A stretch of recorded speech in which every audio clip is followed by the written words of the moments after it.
Well, we are the Toronto Maple Leafs, and we are going to beat your ass. Probably take this guy for granted in this market, but what's it been like covering Auston Matthews from day one to where he's at now? Very tough because, as you said, uh, you almost take it for granted, and then you look at the stats and you're like, "This is just the greatest Maple Leaf I've ever seen." Certainly, Man, 40 and 46.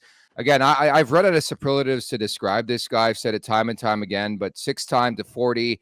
He also became the fastest Maple Leaf to 600 points. We're watching greatness. Enough said. It just seems every time he's on the ice, something's about to happen. He's about to score a goal, or he's a bad bounce away or a good bounce away from making something to happen. And that's Connor McDavid, McKinnon, Makar. Those are those guys in the league where every single shift, something is going to happen. He's in that same category. We're taking it for granted. Almost like the barometer has changed on a guy like Auston Matthews because he's such a prolific goal scorer. It's like this guy's on pace for 70 goals.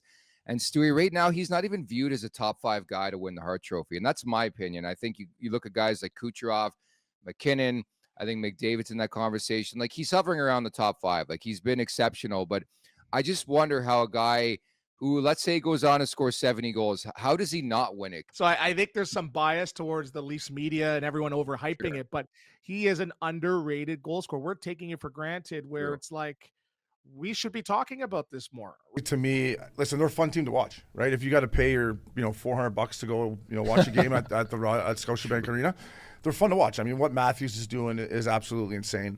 I was lucky enough in Anaheim. One of my buddies has some really good seats down first row in the corner, and just watching Matthews up close and just seeing how strong he is and how good he is with the puck and how good takeaways and stuff like that. So he's unbelievable. The way he plays every night, he brings it.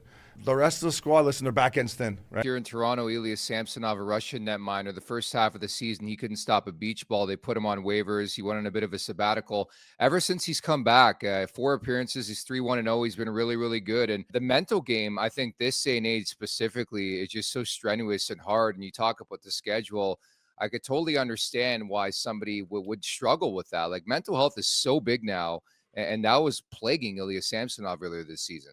Well, playing in Toronto is not the easiest place to play either. So for the young goalies, I always feel, a little sad for them. Samsonov's played well after he went back down to the jungle for a little seasoning.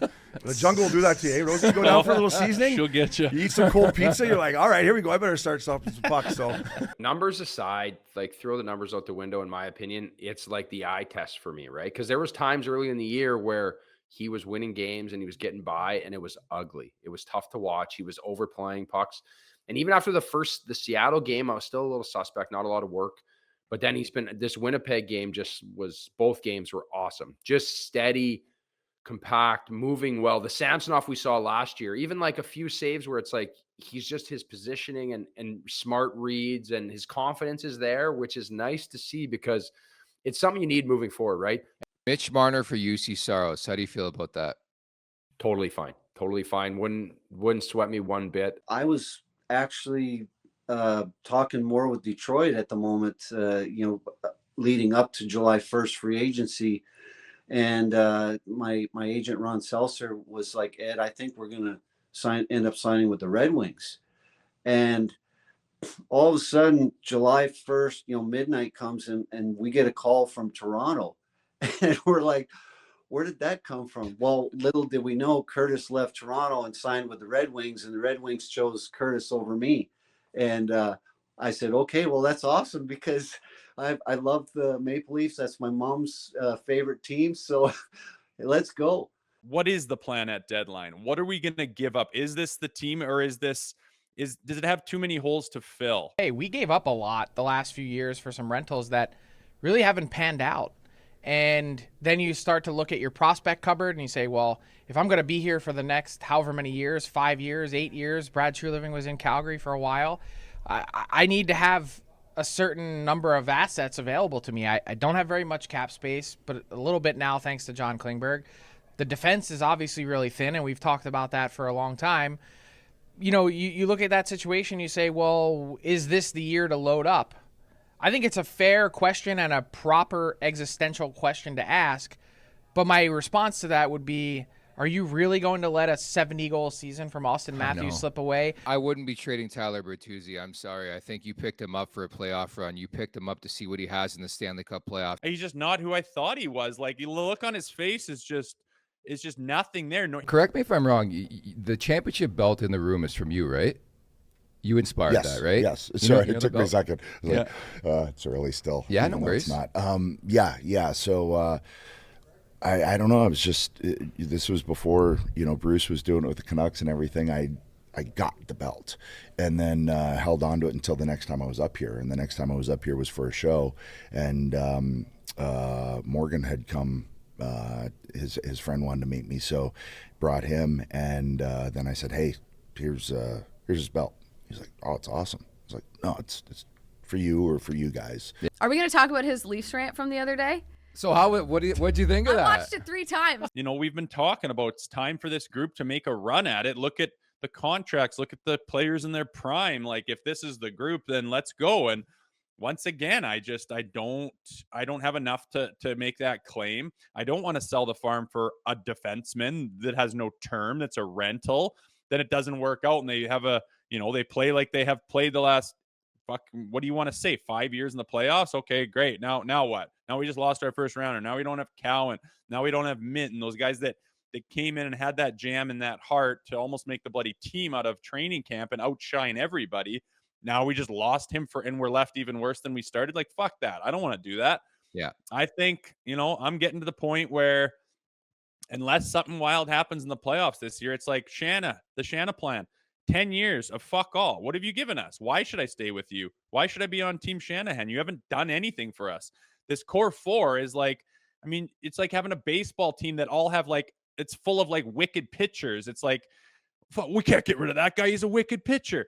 Well, fuck. Is anyone going to ground the balls? Is anyone going to hit at the plate? Is anyone, we need more than that. It takes more than that to win a World Series. It takes more than a whole bunch of, high-end, talented, fancy forwards to win a Stanley Cup. Are you going to move on from Mitch Marner, or is he the guy that's going to get you to the promised land? Because even he's been here 8 years? What has you done for me? You went on a cool streak where everyone jerked off to, he's got an 18-game. How long will his point streak? That's fucking cool. But it's just a feather in his cap for him to tell his grandkids that I had an 18-game point streak or whatever the hell it ended up being. I don't care. I don't care about anyone's personal accolades, not even Austin Matthews's. It's fun to have other fans of other teams come up and say, how fucking good is Austin Matthews? And I go, he's disgusting, man. He's he's one of the greatest goal scorers of all times. And he's 25. It's unbelievable. But don't tell me that, this guy's accolades are going to get us anywhere, because they already haven't.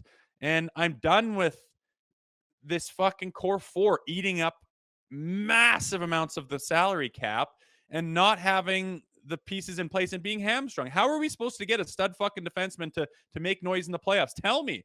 Well, we're not giving up Minton. We're not giving up Cowan. Sure as hell not giving up Nyes. Don't want to give up our first rounder, me neither.